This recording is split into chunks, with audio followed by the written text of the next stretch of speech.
नमस्कार, मी सुमित गाम आणि आपण बघत आहात आपला हक्क मराठी न्यूज चॅनल. आपण बघता माझ्या मागे लाडक्या बहिणीच्या ज्या बेमुदत साखळी उपोषण चाललेलं आहे, त्याला कारण आहे या मारेगावची एक विवादित दारूभट्टी. आणि खरं म्हटलं तर जी दारूभट्टी ज्या परिसरामध्ये आहे त्या परिसरामध्ये बुद्धविहार आहे, त्यांचं धार्मिक स्थळ आहे, आजूबाजूला पूर्ण रेसिडेन्शियल एरिया आहे, साईडला मुलांचं खेळण्याचे ग्राउंड आहे. मात्र या सगळ्या गोष्टी न जुमानता आणि महत्वाचा विषय म्हणजे संबंधित जे स्थानिक प्रशासन आहे त्यांची सुद्धा एनओसी या संबंधित दारूभट्टीला नाही आहे. मात्र या सगळ्या गोष्टीचा विरोध संबंधित महिला करत आहे. आपल्यासोबत भरपूर साऱ्या महिला आहे.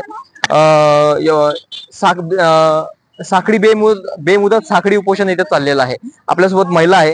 ताई, आपण इथे बेमुदत साखळी उपोषणाला बसले आहात. काय नेमका आपल्याला काय त्रास आहे दारूभट्टी संदर्भात? दारूभट्टीचा नाही का त्रास आहे, महिलाला बाहेर नाही निघता येत. तर आम्हाला एवढा त्रास आहे का बाहेर निघतो म्हणलं तर कसं माणसं धक्के मारून जातात आम्हाला. तर आम्हाला बाहेर निघायची लाज वाटते. आमच्या मुली राहते, आम्हाला शेतीमध्ये जावं लागते, दोघं जण घरी नाही राहत. पण आमच्या मुला बाळाला काही झालं तर कोण जिम्मेदारी राहील त्याला. तर आम्हाला इथं दारूभट्टी नकोच पाहिजे. आपण वारंवार गेल्या 2 महिन्यापासून आपला हा जो प्रयत्न आहे चाललेला आहे, मात्र प्रशासन आपल्याला साथ देत नाही असं आपलं म्हणणं आहे. म्हणूनच आपण आज उपोषणाला बसला इथे. आपलं म्हणणं नेमकं प्रशासनाला काय आहे? आपण कशा संदर्भामध्ये प्रशासनाला नेमकी मागणी, आपली प्रमुख मागणी काय आहे? आमची प्रमुख मागणी अशी आहे की आम्हाला दारूभट्टी इथे नको आहे. आम्हाला या दारूभट्टी पासून खूप खूप त्रास आहे. आमचे मुलं बाळ फिरत राहतात, दारू पिऊन लघुशंका करतात रस्त्यावर. ते आम्हाला दिसते, ते पाहत नाही आम्हाला. पण भट्टी धारक म्हणताय की ही सरकारी दारूभट्टी आहे, आमच्याकडे सगळे परवाने आहे, यावर काय बोला? त्यांनी सब खोटे पुरावे घेतले आहे. त्यांनी आम्हाला न माहित होता 3 बायांनी हे खोटे पुरावे दिले आहे. म्हणून हे भट्टी त्यांनी चालू केली आहे खोट्या पुराव्याने. आणि बायावर कारवाई करावं बा अशी आमची मागणी आहे. लवकरात लवकर आम्हाला न्याय मिळवून द्याव असं सरकारला मान्य आहे आमची. कुठली गोष्ट करत असताना, मग ती गाव लेवलवर असो किंवा एखाद्या शहर लेवलवर असो, ग्रामसभेची परवानगी घेणं, त्या संबंधित प्रशासनाची परवानगी घेणं हे अत्यंत महत्वाचा विषय असतो. मात्र या सगळ्या गोष्टी न जुमानता संबंधित त्यांनी या सगळ्या गोष्टी अवैधरित्या केलेल्या आहे असं संबंधित महिलांचं, उपोषणकर्त्यांचं म्हणणं आहे. आपल्यासोबत काही या परिसरातील सुजाण नागरिक आहे, आपण त्यांच्यासोबतही बातचीत. प्रशासन आपल्या समोर बाबीकडे साफ दुर्लक्ष करत आहे. आणि संबंधित नगरपंचायतीचा सुद्धा परवाना संबंधित दारूभट्टीला नाही आहे असं नगरसेवक सुद्धा म्हणतोय. नगराध्यक्ष काय बोलाल? एवढं असूनही संबंधित मालक हा आपली दारूभट्टी चालवतोय, काय बोलाल? मी एवढं सांगू इच्छितो की आमच्या बौद्ध लोकांच्या, बौद्ध जनतेच्या, बौद्ध महिलांच्या, बौद्ध जनतेच्या भावनाशीन सरकारने खेळ खेळू नये. आमच्या धार्मिक भावनाशीन जर सरकारने खेळ खेळला तर आम्ही एक दिवस मोठं आंदोलन, तीव्र आंदोलन करून ह्या दारूचं अवैध चाललेलं हे दुकान, हे दारूचं अवैध चाललेलं हे दुकान आम्ही स्वतः उकळून फेकू एवढी आमच्यामध्ये धमक आहे. आणि आमच्या बौद्ध विहार यांनी भट्टी जाणून बुजून बसवली आणि आमच्या भावनाशी खेळ खेळत आहे, धार्मिक भावनाशी. दया, करुणा, शांती या 3 गोष्टींच्या बळावर संपूर्ण जगावर राज्य करता येते असा शांततेचा सिद्धांत देणारे तथागत गौतम बुद्ध, त्यांच्याच बुद्ध विहारापाशी आज या अशा काही गोष्टी होताना दिसत आहे. अत्यंत वाईट परिस्थिती मारेगावमध्ये आहे. आणि संबंधित महाराष्ट्र शासनाचा जेव्हा इथे विषय काढला जातो की लाडक्या बहिणी, महाराष्ट्र शासनाच्या देवाभाऊच्या, अजितदादाच्या लाडक्या बहिणीचं आज त्यांच्याच विरोधात उपोषणाला बसलेलं आहे. आपण बघता माझ्या मागे, जिच्या हाती पाळण्याची डोळी तीच जगाची उतारी असे वंदनीय राष्ट्रसंत तुकडोजी महाराज आपल्या ग्रामगीतेच्या माध्यमातून म्हणतात. पण आज या देशामध्ये महिलांची काय परिस्थिती आहे आपण आपल्या डोळ्यासमोर बघतो आहात. आणि अत्यंत वाईट परिस्थितीत आज डोक्यावर एवढी ऊन तपत आहे आणि या महिला आज इथे उपोषणाला बसलेल्या आहेत. भारत म्हणजे देशाच्या स्वातंत्र्याच्या 70 वर्षानंतरही आज खरं स्वातंत्र्य मिळालं की नाही मिळालं, हाच मोठा प्रश्न आज इथे उपस्थित होत आहे. आपल्यासोबत काही महिला आहे, आपण त्यांना विचारणार. ताई, काय आपल्याला नेमका काय प्रॉब्लेम आहे? आपल्याला त्या भट्टी संदर्भात काय बोलायचं आहे? आम्हाला इथं भट्टी नको आहे. आम्हाला बहुत त्रास आहे. आमची मुले बाळे घरी राहतात, आम्ही शेतामध्ये जाते, त्याच्यामुळे आम्हाला बहुत त्रास आहे. त्याच्याकरता आम्हाला इथं भट्टी नको आहे. काय तुम्ही एक सुजाण नागरिक आहात या परिसरामधले, आणि काय म्हणजे इथल्या जी भट्टी आहे आणि त्या भट्टीच्या लोकांचा तुम्हाला नेमका कुठला कशा पद्धतीचा त्रास आहे? आम्हाला खूप त्रास आहे बायांना, पण आमचं बुद्ध आणि धम्मराजिका बुद्ध विहारापाशी दारू भट्टी नको पाहिजे. धार्मिक मुद्दाही खूप महत्वाचा आहे. इथे जवळपास इथे बिलकुल 100 मीटरच्या आतच बुद्ध विहार सुद्धा आहे.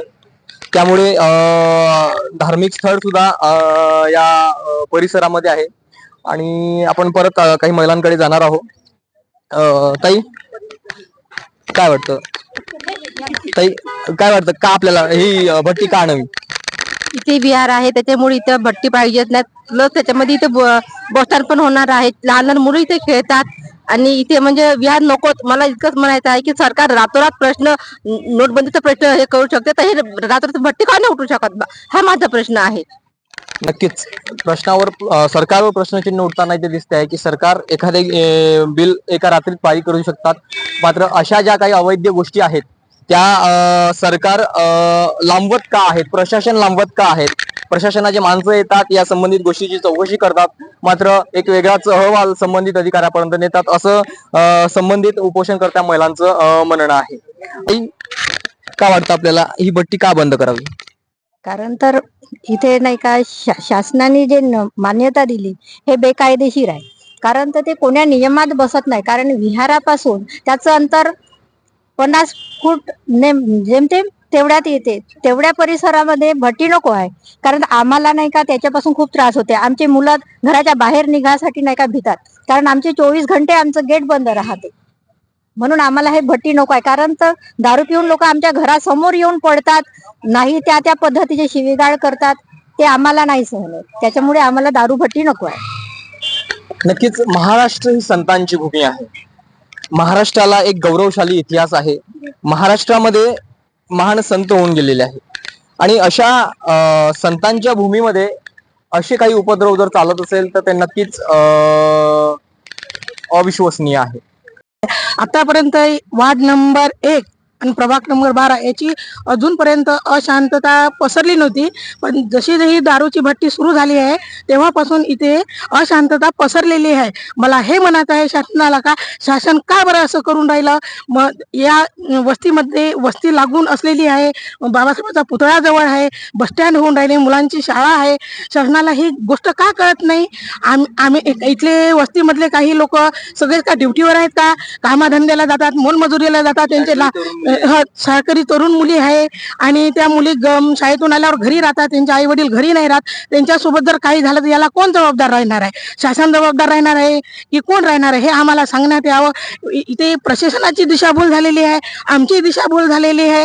तर का बरं याच्यासाठी सरकार लक्ष देऊन नाही राहिले? आम्ही 2 दिवस झाले याच्या उपोषणाला बसून राहिलो आहे, तरी पण शासनाने याची दखल घेऊन नाही राहिले. जिल्हाधिकारी साहेबांना आमची विनंती आहे की त्या खरात साहेबांना आमची दिशाभूल केलेली आहे, तर त्यांना तुरंत विलंबित करण्यात यावे आणि आम्हाला आमचा न्याय देण्यात यावे. जर हेच जर कंडिशन राहिली तर आमचं आंदोलन तीव्र होईल. याला जबाबदार शासनच राहील, दुसरं कोणी राहणार नाही. ठीक आहे. एकंदर अशी भयावह परिस्थिती मारेगावमध्ये आज निर्माण झालेली आहे. शासनावरचा लोकांचा विश्वास कुठेतरी उठत चाललेला आहे, कारण प्रशासनाचा माणूस येऊनही यांना न्याय मिळत नाही. सगळ्या गोष्टी यांच्याकडे आपण बघत आहात, हे सगळे डॉक्युमेंट आहे यांच्याकडे अवेलेबल, आणि हे डॉक्युमेंट अवेलेबल असूनही, सगळ्या गोष्टी प्रत्यक्षात असूनही पाहिजे तसं ट्रीटमेंट शासनाकडून यांना मिळत नाहीये, पाहिजे तसा फीडबॅक प्रशासनाकडून इथे मिळत नाहीये. ही मोठी खंताची बाब आहे.